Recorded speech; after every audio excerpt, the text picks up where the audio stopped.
léegi plus d'un mois on a un nouveau premier ministre et bizarrement l'opposition ne demande pas la DPG du premier ministre loolu benn aspect la rek pour sénégalais yi rendre ci compte ñu bëri Ousmane Sonko bañ ko nommé premier ministre ñëpp jóg opposition am dañoo def déclaration politique générale wax lan mooy xalaatam ci réew mi gis-gisam vision gars yi est-ce que ñu ngi fàttaliku DPG Ousmane Sonko coow li mu juróon ci réew mi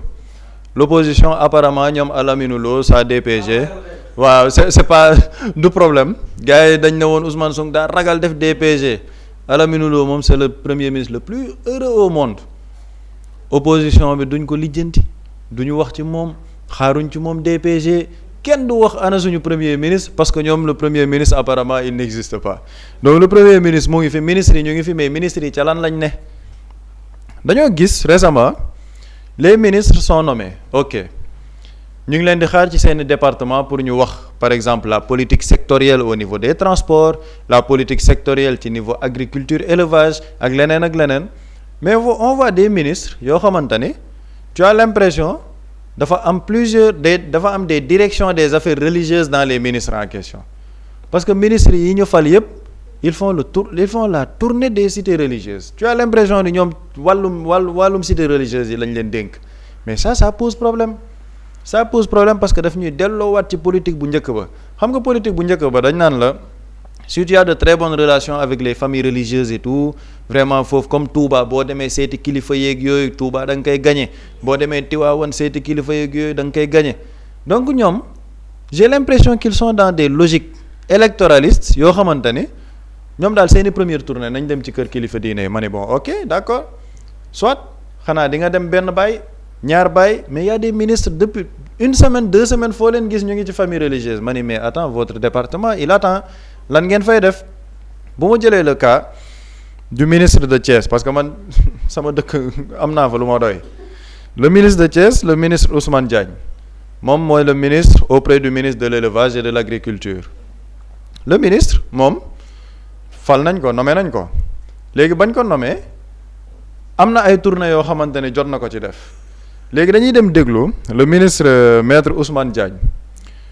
dem na def ay tournées léegi ñu déglu moom tournée yooyu ba mu demee ci cité religieuse yi ba pare kan la dem seeti xam nga ñu bëri dinañ ne bon boo demee seeti kilifa diine kan ngay seeti après dañuy dem teewlu le ministre maître Ousmane Diagne ba mu seetloo kilifa diine ba pare après ñan la dem seeti ñu dellu si waat ci plateau bi. Suite à ma nomination au poste de ministre en charge de l'élevage, nous avons entamé une série de rencontres qui a commencé par une visite auprès des chefs religieux. Après cette visite au niveau des chefs religieux, nous avons pensé que notre première rencontre avec les acteurs à Thiès devrait être avec la principale coalition de partis politiques qui accompagne son Excellence le Président de la République, en l'occurrence la coalition Diomaye Président. C'est pourquoi je me suis déplacé aujourd'hui pour venir aux côtés du coordonnateur, le Président Abdoulaye Fall Mao, et de l'ensemble des membres de la coalition Diomaye Président pour échanger avec eux sur les objectifs que son Excellence le Président de la République nous a assignés. Et... Donc le ministre Ousmane Diagne moom nee na moom bañ ko nommé ministre ba pare il a jugé normal que première tournée yi mu dem ci autorité religieuse ma ne ok ça c'est très bien xam naa day dem sàkku ay ñaan pour liggéey bi gën a baax ci gouvernement bi loolu dara newu ci léegi mu ne moom après ba mu demee ci chef religieux yooyu il a jugé que sa première rencontre avec les acteurs damay fàttali ni moom ministre auprès du ministre de l'agriculture et de l'élevage la mu ne sa première rencontre avec les acteurs dafa jàpp ni ñenn la ko waroon defal mooy waa coalition Diomaye Président ma ni mais on est où c'est-à-dire que mais ñun fan lañ jëm yow ta première rencontre après les chefs religieux nekkul baykatu Thiès yi nekkul éleveurs yi nekkul xool les petites et moyennes entreprises yi nga xamante ne ñu ngi yëngatu ci mbay campagne agricole baa ngi ñëw par rapport ak je sais pas moi les intrants affaire subventions yi dem def une visite de terrain quoi yow loolu yow ci yow boo paree ci chef religieux yi waroo dem seeti ñooñu ñan nga war a seeti les premiers acteurs c'est la coalition Diomaye Président mais le ministre c'est un ministre auprès du ministre de l'agriculture ou c'est un ministre auprès de Diomaye Président c'est-à-dire qu'il faut qu'on soit un peu lucide dans ce pays moo tax nit sénégalais nañ xool bu baax ci lan lañ ñu nekk di dugal à travers certains choix il y a des ministres yoo xamante ne teguñ leen fa pour seen xam-xamu ci liggéey bi le ministre Ousmane Diagne Thiès la nekk lan moo tax ñu def ko maire lan moo tax ñu def ko ministre parce qu'il est le maire de la zone de Thiès Est pourquoi Thiès Est lan moo tax moom ñu def ko ministre parce que Thiès Est en terme d'électorat moo gën a bëri électorat que yeneen mairies yi comme Thiès Ouest ak yeneen ci mairies yi mais c'est pourquoi on le fait ministre pour lan parce que ñuy xalaat ay élections locales lan moo tax may wax élection locale parce qu'il est maire de Thiès Est bañ ko laajee ndax dafay démissionner de son poste de maire dafa ne déedéet il assume son cumul de mandat il reste maire et pourtant le président Bassirou Diomaye Faye son premier gouvernement ba ñu nommé ministre yi dañu ne képp ku ci am beneen ndombal tànk boo xamante ni c'est électif da ngay démissionner et tu as 1 mois ñoom Birame Souleye Diop yépp ci lañ démissionné Maymouna Dièye elle était maire au niveau de Patte d'Oie dafa démissionné keneen ak keneen démissionné mais lui il est maire de Thiès Est ñu def ko ministre mu ne moom il reste maire ses premières rencontres en tant que ministre lan la chef religieux yi Diomaye président mais on a un problème on a un réel problème moo tax Mimi Touré keroog bu toogee naan campagne agricole baa ngi nii di ñëw ñii lii moo war a nekk seen priorité ma ne ko très bien yow wax ko sa ministre bi nga xamante ne lijjanti wuñ campagne agri et ça je dis le ministre auprès du ministre parce que le ministre de l'agriculture ça il faut être honnête le ministre de l'agriculture bañ ko nommé ba léegi je le vois panel yi muy waxtaan ci mbirum agriculture la ci mbirum mbay la campagne agricole bi nan la ñuy yokkee les subventions pour nan la ñuy defee des subventions ciblées le ministre de l'agriculture depuis le début wax dëgg neex yàlla mu ngi ci liggéeyam ça il faut être honnête avec les Sénégalais dégguma ko mu wax waxu politique gisuma ko mu wax waxu parparloo il parle en fonction de son ministère ak li ñu ko dénk mais ministre ba ñu toftal ci moom mooy le ministre auprès du ministre de l'agriculture et de l'élevage xam nga ñun on avait des secrétaires d'État Alpha Ba lan moo nekkoon son rôle avec Mabouba Diagne c'était dañ ko rattaché woon ci Mabouba Diagne pour xool les petites et moyennes entreprises agricoles nañ leen di gën a suqalee moom il faisait des visites de terrain dem ci àll ba fu nekk mu dugg fa mais on a un ministre auprès de l'agriculture et de l'élevage mu ne moom il a jugé utile bañ ko nommé ministre ba pare ba mu dem ci kër kilifa diine yi la première rencontre avec les acteurs c'est qui man may xaar mu ne baykat yi may xaar mu ne éleveurs yi mu ne waa Diomaye président mais on va c'est-à-dire que ce pays roule à l'envers bi ci topp moom ba mu génnee ci loolu ma ne waa moom wax na Diomaye président bi nii waaye léegi après ci biir explication yi dina wax moom lan mooy gis-gisam par rapport ak le département lan la ñuy xaar moom ci moom parce que bu njëkk ba dañ naan ministre bi ministre zone bii la lan la war a defar zone boobu et ça on n'attend pas d'un ministre que mu gérer sa zone on attend qu'il gère son département parce que pour gérer sa zone il faut faire appel au maire bi dañuy laaj Thiès nan lañ koy defee mais le ministre laajuñ ko yow lan ngay defaral Thiès moom li ñuy xaar ci moom mooy il est un ministre auprès de l'agriculture et de l'élevage lan la nar a def ci département bi waa léegi moom bañ ko laajee par rapport à sa vision ci mbir mi ak lan la nar ci département bi ñu dem teewlu le ministre Ousmane Diagne lan la ci tontu delluwaat ci plateau bi. Ministre, je crois que j'aurais décliné le poste. Mais nous sommes de Thiès, il y a énormément de défis.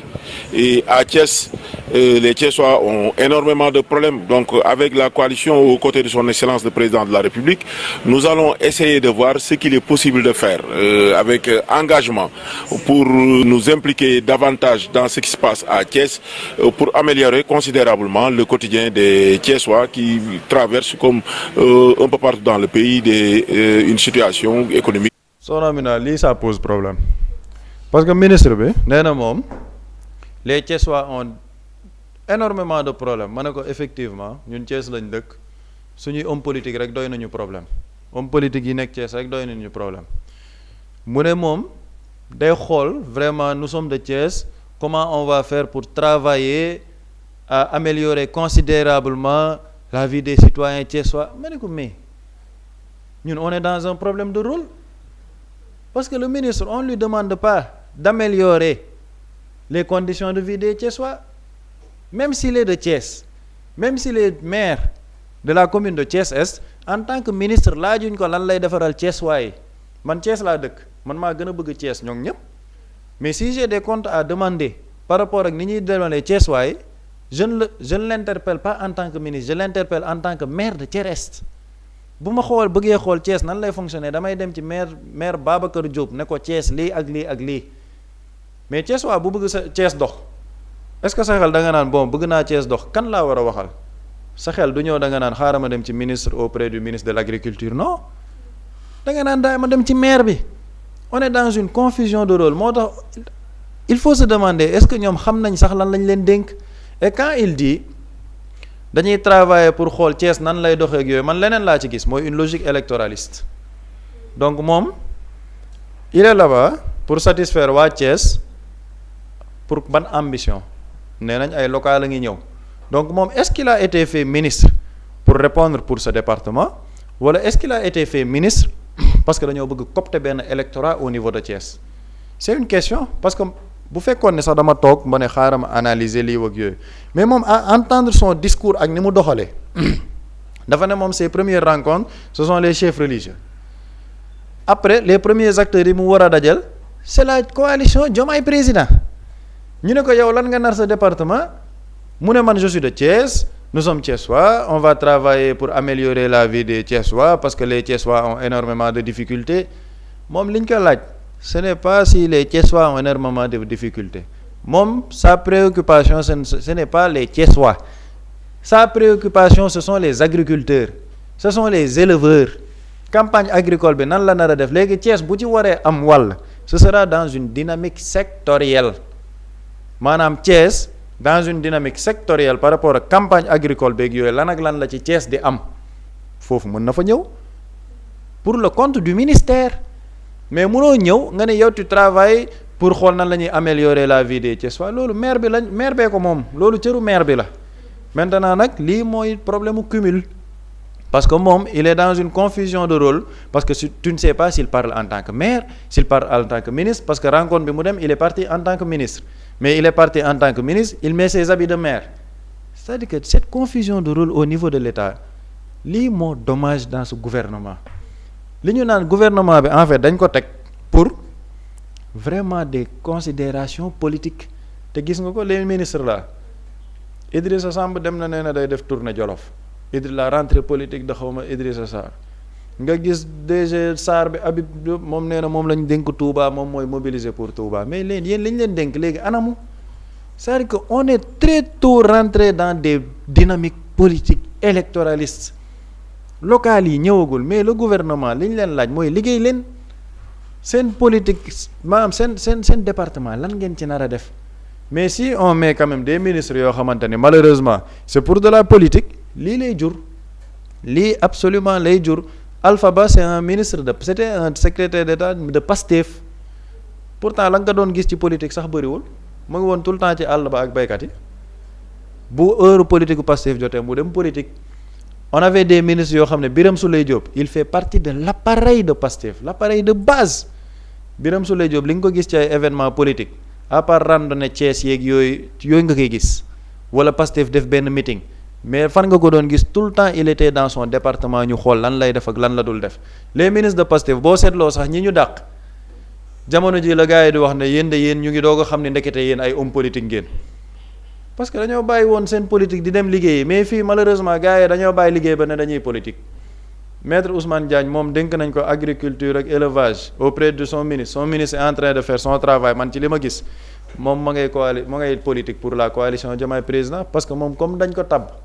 jàpp na ne les premiers acteurs yi mu war a gisanteel ce sont pas les acteurs de son département mais c'est la coalition Diomaye man ma jàpp ni c'est un ministre qui a été mis là-bas pour de la politique est-ce que waroon nañu egg fii Sénégal avec ce nouveau gouvernement je ne le pense pas et c'est très dommage. monsieur le Pape Samba Boury ban jàngat ngay def par rapport ak visite yi nga xamante ni ñoo ngi gis yenn ci ay ministres ak i DG di ko def ndax ministère yi ñu la dénk visite yooyu daf ko ñeel wala dafa am leneen lu ci rax lu ci mel ni politique. Bon, le changement li ko gën a waral aussi c'est il faut savoir que c'est la politique tey le fait que par exemple le parti PASTEF nekkatul ci li nga xamante ne nii mooy configuration gouvernement bi bon c'est le président du parti moo ko wax ña dem seen bopp lañ demal waaye demaluñ parti ba nekkatu fa le fait que am bi ci boppam ñu génnee ko ci dara la ko dul politique ah c'est-à-dire que le choix le fait que ñu gars yi jot le pouvoir bi ñu jotee le pouvoir ñu doxal 2 ans génne ci Pastef loolu c'est un choix politique bi am na ñu ko doon ruumandaat oui parce que dañuy changer de paradigme changement de paradigme mooy changement politique da nga déglu président de la république bi muy def face à la nation bi muy janoog des membres du gouvernement lan la wax li may muñ kenn gëmuma ni benn président mën na ko muñ nga am gouvernement ñi dem ci plateau télévision naan diw mooy suñu candidat en 2029 boo ko déggee ki xamul politique bu Sénégal danaan peut-être li muy wax xaw na yanu maanaa parce que ñii dañ leen ay ndaw yi président lañ mais non président ci boppam ñi mu jàpp ni ay élément am lañ bokk ci coalition Diomaye président pourtant dañuy dem ne yaay suñu candidat 2029 te pourtant méttiwul président te pourtant ministre Abdourahmane Diouf par exemple dem na ci ab ndaje ne Diomaye mooy suñu candidat en 2029 dem na ci sur TFM ne jàppale gi ma bëgg a jàppale président fii ba 2029 moo tax man ma teer samay ambition politique cela veut dire quoi président de la République le fait que nit di dem ci plateau ne Sonko mooy suñu candidat moo ko c'est-à-dire moom loolu c'est-à-dire que li ma bëgg expliquer mooy le fait que nit dem ci plateau ne diw mooy suñu candidat méttiwul le président déedéet parce que moom ay nit ñi ngi dem ci plateau ne Diomaye mooy suñu président fii ba 2029 te méttiwu ko en fait li ko métti mooy le fait que nag ay nit di dem ne Sonko mooy suñu candidat en fait loolu moo métti président bi mais le fait que ay nit désigné ni am nañ candidat méttiwu ko c'est-à-dire ku dem ne man Diomaye mooy sama candidat méttiwu ko loolu moom neex na ko trop mais boo nee Sonko mooy suñu candidat métti na ko cela veut dire quoi la séparation de Diomaye ak Sonko lu ci bari politique la diw daf may faire de l'ombre ay nitam ñi ngi ci biir gouvernement bi di liggéey au nom de Pastef wala di liggéey pour que bu ñu demee 2029 ñu tànn Ousmane Sonko kon xaaral ma dàq leen ma teg fa samay nit pour ñu liggéeyal ma man pour 2029 cela veut dire quoi lu ci bari ci choix yi daraay Sénégal ñoru ko daraay Sénégal taxu koo jóg Pape Samba dafa souligner affaire bu am solo Mimi Touré bi toog naan campagne électorale campagne agricole plutôt baa ngi ñëw nga am un ministre délégué boo xamante ni moom mi ngi wër di ne coalition bi visite yi may def coalition bi mooy priorité bi imaginez tey benn ci secteur yi ëpp solo ci réew transport la transport tey par exemple man je suis naa Abdoulaye Ndiaye ministre des transports maanaam boo demoon ci page am wala nga dem ci médias yi koy topp wala influenceurs yi koy topp nga dem li ñuy poster sur Abdoulaye Ndiaye maanaam koo xam ne xamul Sénégal nga ne ko en fait dama lay demander nga décrypter ma kii rek il est ministre nga ne ko non il est ministre lan lañ ko dénk est-ce que tu peux imaginer cette personne lan lañ ko dénk il va te dire bon moi ce monsieur je pense qu'on lui a confié le ministère chargé des affaires religieuses automatiquement d'office c'est-à-dire Abdoulaye Ndiaye ku xamul maanaam composition gouvernement nga tegal ko nit ku xamul Sénégal nga ne ko en fait par des vidéos par kii visite yi muy def par ñi koy couvrir lan lañ ko dénk nga foog dafa naan bon je pense que kii ministre gi ñu jëm wàllu diine lañ ko dénk c'est-à-dire que lan mooy mission am et man dama ko déglu am kenn ku mu àndal mu jël kàddu mu ne li ko président dénk pour Touba c'est-à-dire que le message est très clair am na ñoom dañ leen désigner pour conquérir une base électorale et ñun du tay lañ ko wax de bi ñu composé gouvernement bi ñun la ñu toog def maillage bi def l'analyse selon les nominations dans chaque zone ñoo nekk cible bi nga gis beneen directeur général génn def poste ne les militants de la première heure de Pastef de Touba recevoir naa leen c'est-à-dire que y a une conquête et ce qui c'est vraiment dommage y a un gouvernement boo xamante ni ñi ngi ci 2029 déjà xam nga coow li Sénégal li ko waral lépp politique la démb rek dama am ko ma ci doon waxal bilaay daa mer ba fut mu ne on avait fait un bon départ bi mooy vraiment début mandat bi 2024 déggoo woon coowal politique parce que gars yi woon ci liggéey quoi Pape Samba mi ngi souligner par exemple ministre énergie Birame Souleye moo fa nekkoon mais Birame Souleye nit ñi dañ naan toog daan fu mu nekk xanaa du wax fekk gars yi ñi ngi ci liggéey ñeneen ak ñeneen ñu ci bari laa wax seeni résultat la Khady Diène Gaye par exemple avant ñu koy nommer ministre des sports kenn est-ce que am na ñu ko xamoon à part ñi bokk Pastef ñu ci bari sénégalais xamuñu ko mais lan moo def Khady Diène Gaye nit ñi dem ba xam ko lan la parce que réforme le code du sport loo tax nit ñi xam ko affaire nawetaan yi ni mu ko réguler yeneen ak yeneen yu ci bari làmb ji mu réguler ko làmb xam mais làmb kan personne ne pouvait imaginer yow di nga forcer làmb ji ñu jógee ci CNG dem ci fédération benn acteuru làmb àndu ci woon réguler ko heure de combat ñu régler ko léegi làmb day jeex balaa gee làmb da daan dem ba après julli gee du jeex insécurité bi pourtant Khady Diène Gaye loolu lañ ko ràññee à travers actes yi mu posé résultats yi mu def ministère de la culture tey amoon na ay réformes yu ñu doon avec les artisans lu ci nekk ñu nekkoon ci promouvoir li nga xamante ni mooy lu ko man bëri naa ci xam naa ne bëri na ci ay sénégalais avènement Pastef lañ commencé déggoon ay contenu local promouvoir le contenu local nga dégg ñoom Sophie Zinga fii organiser dem woo les artisans pour ñu consulter wu en GIE loolu après nga ko doon dégg ne ok ndeke vocation ministre de la culture lii la ministre de la culture liggéeyam dem na ba yegg ci meuble yi nga xamante ne nii moom la ministère yi di jëfandikoo seeni bureau ak leur personnel ñu fexe ba menuisier yi di ko defar fii mobilier bureau yi tapissier yi di ko defar lii ci promouvoir le contenu te ministre de la culture moo ko war a gérer c'est-à-dire ministère de la culture man de dama jàpp ne bu ñuy lim ñetti ministères yi ëpp solo ci dëkk ministre de la culture ci la bokk c'est-à-dire li mu englobé moo bari dans le soft power bi ñuy wax nii occidentaux yi nekk ci jamono ji pour conquérir d'autres pays par le cinéma la musique l'influence loolu ministère de la culture moo koy tëgg le soft power ministère de la culture moo koy def mais après tu te rends compte que ministère de la culture léegi xam nga naa lañ ko bëgg a def organiser concert profiter ci les événements concert yooyu noonu waa jeunes yi voté leen diw lii nag xam ngeen ni ñi ngi ko maye ci sous le haut patronage de diw xooluma politique yu xew yooyu yow politique jeunes yi dañoo nekk ci loolu nga gis ni culture bi maa la ko wax de fii ba 2029 doo ci dégg jéego pour liy jëmale culture kanam culture nag laa wax au vrai sens du terme pour ki xam culture li mën a tekki yàlla bu ñu ci boole nag tourisme bi la mën a apporter des solutions concrètes doo ko ci dégg parce que y a des gens qui ont été nommés pour des objectifs politiques transport bi t'as l'impression que ki ñu ko dénk affaire u diine lañ ko dénk parce que il est dans une quoi dans une dynamique de conquérir une base benn base boo xam ne xëy na peut-être moo teree nelaw le président muy zone Touba bi Diourbel bi ñu essayer zone boobu noonu jël ay nit pour que ñoom ñu constituer base am na ci kenn te malheureusement am na ku ma ci gis yàlla xam ne ni internautes yi ñoo ko naan saa waaye yow nit ñaa ngi lay nax parce que dafa publier benn poste ministre mun naa ko def le directeur par exemple de la SAR dafa publier ne photo quoi ne avec les militants de la première heure de Pastef maanaam ki xamul Pastef moom bu ko gisee dana ok ñii ñëpp Pastef lañ bokkoon rallié nañ am benn waaye ne ko photo bi gis naa ci ñu bari Idrissa Seck lañ àndaloon xam nga min kooku il n'a rien compris. Touba est-ce que tamit mën nañoo apporter président lu bari. xam nga pour man yëpp waa Touba la man dama ko fi waxoon fii un jour s'il y a une zone au Sénégal bu gën a yeewu ci politique Touba la zone boo doon jël dëkk ci Sénégal ba mu daj ñi gën a éveillé wu ci politique ñor ci xomm Touba la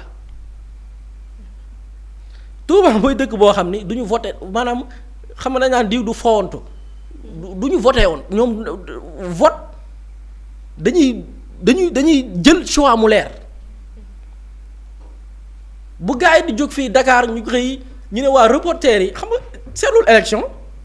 médias yi dañuy jóg waa Dakar zone tem ñu ne non zone bi vraiment taux d'affluence bi bariwul ñu ne jeunes yi ba ñu ne non jeunes yaa ngi nelaw ana mag ñi ñu ne peut-être mag ñi 5 heures du matin la ñu jóg teel nañoo voté dem ñibbi affluence bi doo ko sentir nga déglu correspondant bi nekk Touba nga comparer taux d'affluence bi am Touba ak yeneen zone c'est-à-dire politiquement vraiment il faut que nga cuune trop ci politique pour yaakaar ni c'est une base électorale boo xam ne da nga koy conquérir ci naxante de gars yi dañu ñor xom dama ci gis benn bawol leer ma ni duggul école tubaab laay wax ma dégg ko muy répéter discours Ousmane Sonko bu français di ko décortiquer te jàngul école tubaab muy répété moom mot par mot li Ousmane Sonko doon wax ci discours en français mu parcourir ko maîtriser ko xam li Sonko di wax di ko décortiquer ne da koy toj donc vraiment il faut nga nekk politicien bu cuure trop déjà pour politique da ngay comprendre yow sa cible ban niveau lañ toll. faut aussi être vraiment cuune trop ci politique pour yaakaar ni li Idrissa Seck réussirul dama ci waxtaan ak benn jëwriñ mu ne ma man kenn moo ma mës a nax ci pas-pas muy Idrissa Seck te dootuma naxati kenn dootuma naxati ci pas-pas mu ne ma parce que dama doon jiixi jaaxa ci choix ma dem déglu Idrissa Seck mu yëkkati benn bëy ma gëm ko topp ko mu dem élection jël deuxième pare dem tay la ko yàqale ko Macky Sall mu ne man foofu la ma nit foofu laa teggee ko ci nit di ma nax ci ay affaire pas-pas yooyu di ma ci nax nit ñee ci yeewu xam nga mu tax ma ne foog nga nekk cuune ci politique pour yaakaar ni même recette boobu noonu dafay dox maanaam ñëw solu melokaanu gàddu benn kaas xaw a kii tuuti yërëm tollu tuuti ñu tegal la benn kii ci suuf nga yaakaar ni mais gars yi dépassé nañ foofu nekkuñu niveau boobu déjà bu doon yeewu nga ci politique sax yow benn exemple doy na la Idrissa Seck doy na la exemple Pape Djibril Fall doy na la exemple Pape Djibril Fall ñu ku ne xam na ni recette bi Idrissa Seck jaaroon pour nax nit ñi ci wàllu pas-pas recette boobu la Pape Djibril Fall bëggoon copier est-ce que réussir na ko dafa dem législative am lu def benn percée te percée bi ñëpp jàppoon nañ ni peut-être idéologie bi masse populaire bi gëm lay incarné ñu dem ba ci biir gars yi seetlu ci doxali na benn xeetu tappale bi mu demee élection présidentielle dafa chuté dafa wàcc donc foog nga cuune trop ci politique bu yaakaar ni mën nga tey àbb ñaar ñetti bayitu sëñ bi te sëñ bi nag dafa jàngale loyauté sincérité dëggu gëm li ngay wax lii sëñ bi da ci jàngale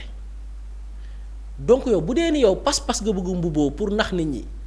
pas-pas boobu ngay mbubboo am na ñoo xam ne yamuñu rek ci xëy gàddu di liir jàng ay xasida yam ci xasida ba la ci sëñ ba jàngalee dañ koy dund ñoom dañ koy dund au quotidien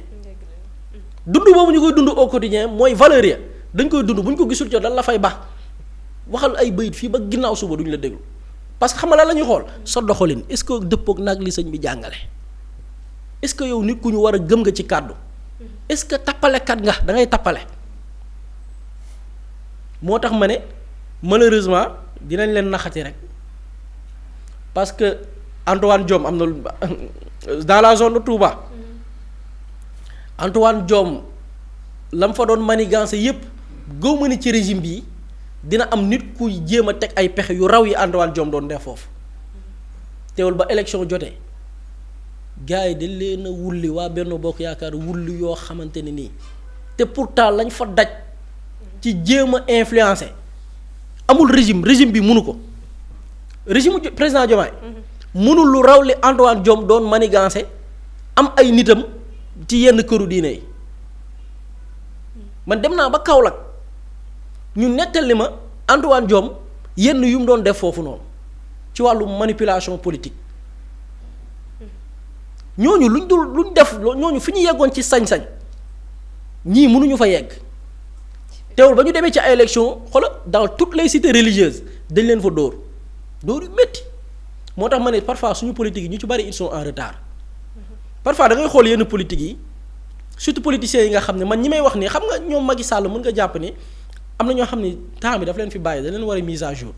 mais c'est vraiment dommage nga gis ñoo xam ne ñun ak ñoom ñoo tolloo même génération xam nga ay président Diomaye yi ñenn ñi mu nommé ñu ci bari ñun ak ñoom même génération la c'est-à-dire nit tolloo même génération yooyu noonu ñoom nga gis leen ñoom fi ñu toll mais da nga naan ñii jamono da leen raw est-ce que maaseeg nañ seen jamono est-ce que xam nañ ñoom dëgg état d'esprit bi population bi toll maanaam ngay conquérir une base électorale ngay conquérir benn zone nga yeewu ci zone bi ban état d'esprit lañ toll naka la ñuy xalaatee naka la ñuy voter nga jàngat ko d'abord ba pare ba nga xam yow ban approche ngay def pour am base politique boobu noonu déjà li gën a flagrant mooy nga ñëw wane jaxaran ni yow mbiru jaar ci ay pas-pas pour récupérer ay nit moo la tax a jóg déjà nga wane ko mu jaxaran mu leer nañ nit ñi dafa duñ population yi gis nga tey waa Touba bu ñu toogee fii ba 2029 réglé wuñu affaire inondation bi réglé wuñ ko fexe ba dëkk ba na mu doy ci affluence taux d'affluence bi fay am bu ay màggal amee richesse boobu noonu naka lañ ko mën a transformer mu nekk une zone touristique le tourisme religieux gis nga ñun foofu la ñuy xaar suñu autorités yi foog ñu nekk ay nit ñenn ñi ci ñi ma ko sañ a wax le tourisme religieux naka la ministère bi ñu dénk wàllu culture ak tourisme fexe ba tourisme religieux boobu noonu en dehors mbooloo ma fay daje naka la ko Sénégal mën a profité pour mu nekk gagne-pain nekk alal nga ñuy dolliwaat ca dëkk ya ngir mu mën a jëm kanam nit ñi bu ñu ñëwee dalluwaay yi yoon yi lépp jaar na yoon gis nga population yooyu la ñuy xaar gis nga gars yi niveau boobu lañ toll loo ci deful nag nekk fii di tappale saa waay nga yaakaar ni di nga melokaanoo nee na nii bu balaa maa dee nga teg sa benn son d'ambiance nii pour triste lu xaw a ralentir vidéo bi tuuti mu ralentir saa yi gars yi nekkuñ foofu man gars yi fu ñu ne. man ñu leen di conseiller man dama bëgg a xam ñii ñu leen di conseiller ñan ñooy conseiller ñii ñan ñi leen di conseiller ñan la man démb am na ko ma ko wax mu ne ma man ñii ñi leen di conseiller ñan la ñan ñoo leen wër ma ne man ndax xaw ma leen dañ leen di nax di lekk seen xaalis fii balaa ñoo comprendre nag fekk c'est trop tard et malheureusement loolu moo leen nar a dal. en tout cas doy na waar Pape Samba bu dee amoo loo ci yokk rek